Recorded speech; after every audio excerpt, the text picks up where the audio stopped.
G'day guys, Mike with the Outer Circle, and in today's episode, and in the coming series of episodes, we're going to be taking a look at the different Legion characters, specialist units, and the main upgrades, that being helmets, not shoulder pads, or vehicle doors.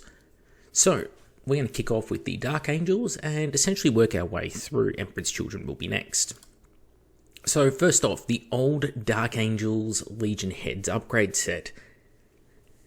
I actually really like these helmets. They're a little bit on the wide, fat side. They have a very small cranium sort of part. I wish that was a little bit bigger, but remember, these are hand sculpts, and they date back, I think these are Book 6 era, maybe even earlier, so sort of 2015-ish. And they're holding up pretty well, I think. Not a bad little set of helmets, heads, whatever. Not an awful lot to say about them, though.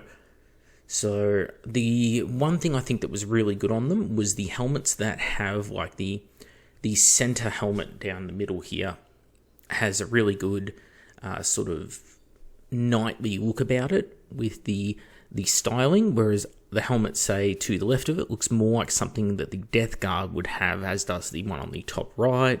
In fact, this one here, this one, top right, and then the middle two on the left. They all have Death Guard vibes to them, whereas I think that one in the middle, that and maybe the top left and middle right, all have that sort of more knightly looking attributes to them. Then they did an upgrade set. Now, unlike many of the other Mark 6 helmets, Legion helmets, these ones they actually kind of pulled off. I think they came out quite good. The three leftmost helmets, or the one type of sculpt, that has the most, again, knightly attributes, but I don't mind the other two either. I love the callback to King Arthur in John Borman's Excalibur with the helmet, the head without a helmet, that is. And I don't mind the head with the helmet and the little winglets on it. Perfectly fine, perfectly acceptable, and this is one of the rare instances where I think these heads might actually kind of outshine the base heads. So kudos to the new sculpts, I guess. Then we have the Legion Contemptor Dreadnought. Well, it goes without saying, so all of the Contemptors are better when they are their full resin selves, not the combination of resin and plastic that we have sort of been forced into now with the changes to the kits, just to try and sell more of those plastic Contemptor Dreadnoughts. But I do like the kit quite a lot. There is a little bit of modularity with it, with how you set up the little sculpture in the center of the torso, I believe. That is changeable. You can change it out to be either just a sword or the angel with the wings holding the sword. Yeah, I like this model quite a bit. The candles either side of the head on the sarcophagus is great. And overall, it is probably in the sort of mid-tier of Contemptor Dreadnoughts. It's got a lot of nice attributes, but as with so many of these Dreadnoughts, it was not just the torso, but it was the combination of the rest of the body that really made them stand out. Unfortunately, what's going to happen is with so much plastic, you'll get a lot more sameness with Dreadnoughts now. It's really just down to how you choose to use paint and decals to accessorize their bodies, which is a real shame, because you end up with these beautifully detailed torsos and then just sort of nothing on the rest of the body. Yeah, definitely something that could use an improvement. So going from there into the Leviathan Dreadnought, and this gives you a bit of an idea of how the Contemptor Dreadnought originally looked and felt. I think this is one of the best Legion-specific Leviathans that is going, frankly. It's actually modified in the body and torso. Most of these Leviathans are not. So you see how it's got the little arches over the top of the heavy flamer nipples? Those arches and the fact that the frag assault launchers are cut out into those sort of gothic archways all up the body, those are very unique attributes, and you don't tend to see that on the other Leviathan Dreadnoughts, anything like that. Same with the shields forming the kneecaps. Many of the other Leviathan dreadnoughts that have been created, like the Night Lords one or the Blood Angels one, they're pretty much just a stock Leviathan where they've just added extra trim to it, added a few symbols to it. Nothing really feels as unique as this one. I think this is the one Leviathan that really probably had a vision to it, and I think it's probably their only 10 out of 10 Legion Leviathan sculpt. I think it's a really, really good job that they did with this particular one. None of it is too over the top, and there's not too much crap going on with the body, which I think is a big one to point out here. It doesn't have Dark Angels icons all up the torso, covering everything. It's just the right balance for me personally of busy and blank canvas to do your own thing. So kudos to them on that one. Next up, we have the Praetor on foot. So I think this was the first Dark Angels model actually released for 30k. And I really, really like it. I think it's a fantastic model. It's just the downside to this thing is that, well, there's no effective rules for shields this edition. Yeah, okay, you can take a boarding shield or a combat shield, but it really seemed like this was something that was going to have its own special rules, because it was so unique to see a Praetor who came out with a shield, especially being a Heresy version 1 Praetor. You contrast that with, Imperial Fists. They have storm shields. They don't have it on a character. And the Salamanders, well, they don't have a character to have one on, but if they did, I doubt they would get a dragon scale storm shield. So it was a bit of an odd choice here. I mean, Iron Hands, same boat, no boarding shields on them. So odd choice to have the character being armed with a shield. But it does evoke those sort of knightly vows and values and all that. And overall, I think it's actually a really nice miniature. It's just, the shield is an odd choice. I really do wish they'd had some sort of proto-storm shield. I think that would have been a great addition to the Dark Angels. It would make sense that the First Legion would have that kind of equipment, as much as the Imperial Fists do. But, yeah, other than that, though, it's a really nice model. And in fact, I think we do have a 360 of it. I also like the helmet with the wings flared out. It's a unique and different look, and yeah, I rate it. Also has a nicely proportioned sword. It's not crazy over the top. It doesn't have a mega long hilt. The hand grip, on the sword isn't a meter long or anything like that. Just a lovely model, and that's great to see. Alright, next up is the Cataphractii Praetor, and again, this is a real winner for me. I think they knocked this model out of the park. It has all those little knightly attributes. It has the chainmail, the little bits of, what would you call it, like the filigree, these little cut-ins, I guess, around the bits of armor. It's not just a regular Cataphractii that's just had a bunch of stuff put onto it. They took the time when they sculpted this to cut parts of it out, to remove bits of the armor plate that weren't needed. And it is a better model for it. The choice of weapon is not terrible here.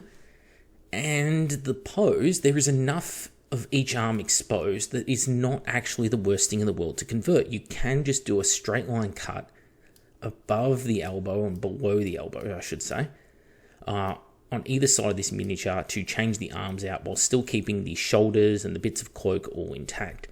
That's good. That's good for convertibility. That's good for the players, because those of us who are actually using these things in the game, we need to have that ability to customize our miniatures, because that's a big part of building your lists.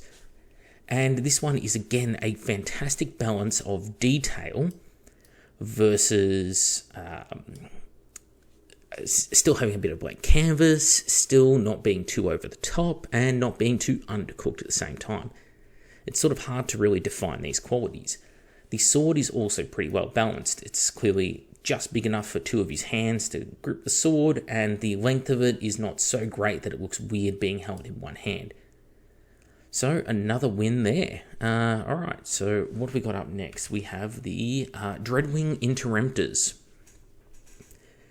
These are a bit of an interesting one for me, because they are so basic in so much of their bodies. These are kind of like the Contemptor Dreadnought.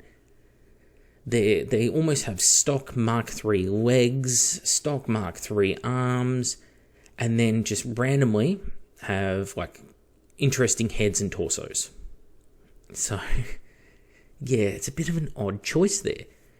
Because it's like, well, on many other Legion Elite units, they do something interesting with the legs, but these are a different leg sculpt. These are possibly like the proto version evolving towards what the new Mark III looks like in 30k. It's sort of halfway between that and the old Mark III, because this is different knee pads. There's all sorts of different qualities, we'll say, comparatively to what's going to come after. As for the weapons and such, I like them a lot. I have one little detail I don't care for, which is the little sword, little Deathwing type sword that is on the plasma incinerators, but neither here nor there. And yeah, I think they're actually a nice looking unit, and they've got some conversion potential as well. If you were to take a unit like this and then simply take the weapons off them, do an arm swap, you can make an interesting different unit, like a veteran squad, for example. This would be a perfect base for that without treading into the territory of something like the companions, which are very, very over the top. Speaking of which, the Inner Circle Knight Cenobium. Now, everything that the Praetor got correct, I think these miniatures get very wrong. Because the Praetor did a lot of interesting things with the legs, with the knees, with the cutouts, and the making it feel less like stock Cataphracti with stuff slapped on. These ones feel like stock Cataphracti armor with a lot of stuff slapped on, and in fact, these guys have more trinkets, knickknacks, busy bits of items than added onto their armor than the Praetor himself does. Like if I go back to that Praetor, and you have a look at him and just how much stuff is on his chest, on his legs. His chest is just a single sword with wings on it, for example. And yet we compare that to these guys, and none of them have anything sort of... Maybe the closest is this guy on the left, who has the winged skull, but even then he's got all this stuff going on around the gorget. The hooded knight helmets, and it's like visual vomit, this unit. And the potential was there to have a really, really nice unit. And in the artwork, these units look amazing. The problem is, though, in the artwork, a lot of these details are shrunk down, and it works because that artwork is trying to portray a more realistic style. But perhaps they couldn't sculpt that detail and be able to cast it in any meaningful way, especially in a way that people could paint. And so things like that sword and wing icon, which is so small and neat on the artwork, becomes this giant sort of, almost like the Palatine pillars on the Emperor's Children. It's this big defining characteristic on them. And of course the little winglets above the sort of sergeant here, his armor are just these very chunky bits of resin. The swords, instead of being just the neat hand and a half sword that the Praetor has, again, look at the grip on it, it's just the size of two fists, his main fist and his second fist. And these guys, they're like a three-handed sword. They've got this sort of Zweihander German two-handed Landsknecht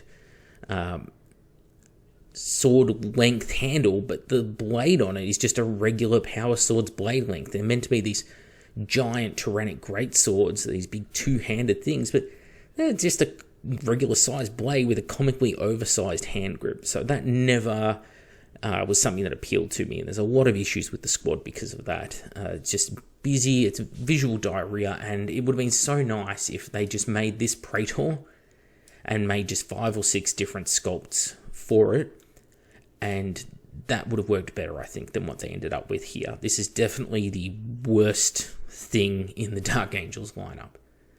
The next thing is the Deathwing Companions. Now, I like the Deathwing Companions a lot. I don't care for the paint scheme overly much, but that's got nothing to do with these sculpts. What's interesting is the choice of going with these weird shields, which again are very different to... I think it would have worked better without these shields and just with something very similar to the other Praetor, to this shield. I think that would have been a better look for them. Personally, would have tied in the range a little bit better.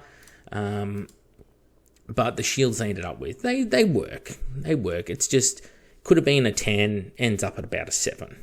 That's all.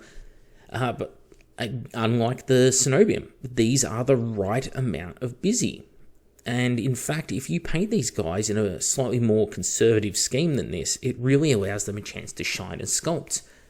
They've got interesting helmets with the nice little winglets on them, and it works here. It's nowhere near as thick or chunky as on other units.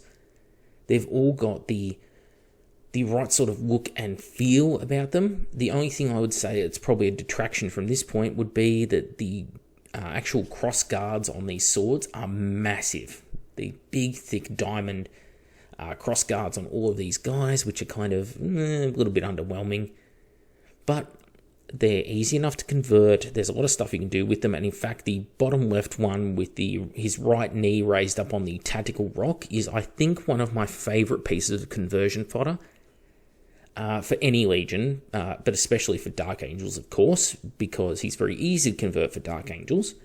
But that miniature there is just a Praetor in waiting, a Centurion in waiting.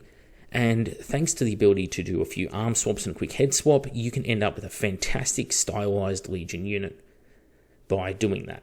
So, yeah, I really, really like this squad, and I think they look great.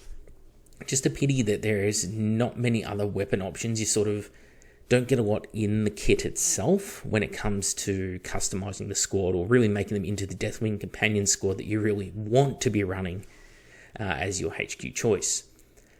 Speaking of HQ choices, Corswain. Yes, one of my favourite characters in the Horus Heresy, and I think many people's favourites. I'm not a huge fan of this miniature. One of the things that kills it for me is the giant hand grip, which seems to be for some reason like a polished aluminium. Again, that's just a paint job, but the length of it is truly an issue, because why does he have a sword that long? The hand grip is 2/3 the length of the actual blade of the sword itself. It's disproportionate. It doesn't look right to me. What needs to happen with this is people need to convert it and cut away the gap between the two hands, join them together, and then move the pommel up closer to the bottom hand. This is like an axe handle or a long mace handle. It does not look like the grip of a sword. And it's just such a strange choice on this miniature. The other strange choice is the cloak is a chainmail cloak, and it's like secured to fabric. There's a problem here though, in that, well, chainmail is incredibly heavy, and I mean incredibly heavy, and by the time you scale up chainmail, even if it was in some lighter material like titanium, by the time you scale it up to the size of a Space Marine, it is not going to be flapping in the breeze. It is going to be, even when you're moving, the weight of it is so much, it is going to be just hanging down. Because you're talking at this sort of size, if it was steel-based, something well over 100 kilos, but even if it's something like titanium, you're still talking around 40, 50 kilos. And so, at that kind of weight, this cloak isn't billowing and flapping around. It's simply too heavy. It's such a bizarre choice. So it's those two aspects of the model which I really strongly dislike. I'm also not a fan of all these swords wrapped around the wrists. It just felt to me like they wanted this model to seem more flashy and impressive, and the only way they could think of doing that was through adding all of this extra stuff to it, so that he's just overboard and overboard and overboard. And yeah, I hate that aspect of this model. But things like the cloak and the sort of fur pelt, sort of homaging the lion itself or himself, and the style of backpack, that's all great. The helmet looks good. The blade and crossguard on the sword, that also looks great. The main body itself looks good on this miniature. So it's pretty much just the cloak, the forearms, and the grip on the sword. If you can fix those characteristics, you fix this model. But it's a real shame. Like, I think they ruined Causewayne. He's not as badly ruined as some other characters, but it could have been so much better. This is a solid 5 out of 10 for me, when it had the potential to be a 10. It really, really did. Speaking of sort of wasted potential, Marduk Cedras. So, yeah. What is that sword? That's unfortunately the very first thing that you see when you look at this model is that sword. It just looks awful. It doesn't look cool. I think someone thinks it's cool, and the background behind it is. This is the rare instance out of all of the Legion units we've got in the game for the Dark Angels where the sword grip is too small. It's barely big enough for one hand, but this second hand won't be able to grip it correctly. The grip is not long enough. So he needs more grip. Causeway needs 50% less. It's odd, okay? And these things, I can't help but notice them. The other little quirk on him, apart from the sword grip and sword blade, well, I guess you can just say at this point, the sword, although everything in the middle is nice, is the little skulls running up the center of his thighs. They're just an unnecessary detail. But as for the rest of him, I'd say this is a rather perfect Praetor model. I really, really like it. It's not too over the top in detail. Again, it's less than the Inner Circle Knight Cenobium. His plasma weapon looks great. It's not over the top itself. The cloak isn't some crazy chainmail billowing pattern. All of his leather straps are pretty sensible. It's a really, really nice model. So my suggestion here would be maybe just swap the sword out. I can live with the thighs. I just can't live with that sword. It's just awful. So yeah, sorry Marduk. But yeah, you're probably a 8 out of 10 character. Bit boring pose, but that's fine. I'm just glad to see that he can at least be posed without standing on a tactical rock because his feet are flat, and that's a good start. And of course, no look through a Legion would be complete without looking at their Primarch. So let's look at Lionel Johnson. So I am, I think, a Lion fan. Where do I stand on him though? Well, I think it is nice that we have a Primarch here who actually has a helmet. The option of taking the helmet versus not having one is kind of a rare thing in the Horus Heresy. Alpharius, of course, has a helmet, but most Primarchs don't get the option of taking a helmet. So that's immediately a +1 in his favour. The pose isn't too bad. It's similar to a couple of others, though. We see a few poses that get repeated throughout the Primarchs. This is not a limitation of there are only so many poses a human can pull. This is just a limitation of this is the poses they liked the most, so that's what they sculpted.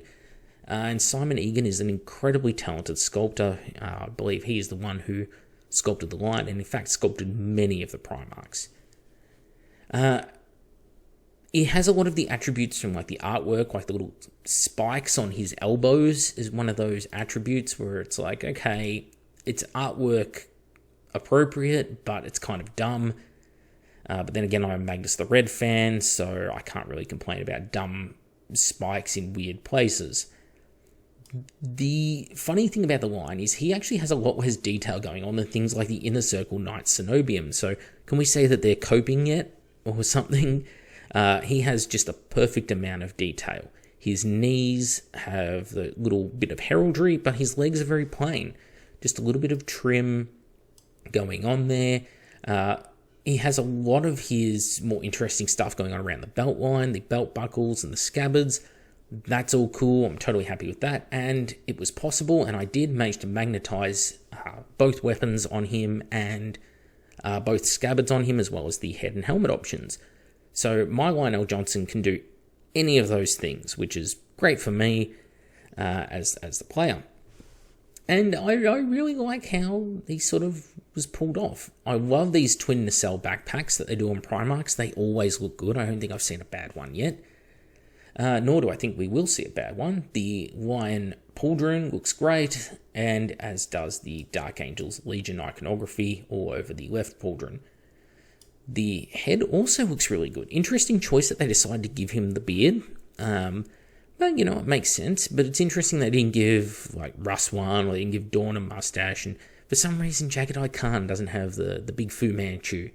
That's a missed opportunity, just going for the lazy goatee. But yeah, Lionel Johnson. I think this is one of the better Primarchs, especially because of the fact that you get a lot of versatility. You've got multiple weapon options, and you've got multiple helmet options. Even if there are some slightly better Primarch sculpts out there, this is the only Primarch sculpt that really gives you versatility in that same level. And I think that deserves to be moved up a couple of rankings because of that. So I'd probably call this a 9 out of 10 Primarch just because of that. If you ignore that and you said, no, you've got to pick one pose, one weapon, and it's all glued together, okay, we're talking more of an 8 out of 10 Primarch. But still, fantastic miniature, and nothing I really feel like picking on here, which I think is a really good sign. Anyway, that's it for me. I'm Mac with the Outer Circle. Quick summary, by the way. I pretty much like everything except the Inner Circle Knight Cenobium. Those things are just busy trash where it's verbal diarrhea. Visual diarrhea. Yeah, verbal diarrhea is what I do. Anyway, thank you all for watching, and I'll see you on the next episode.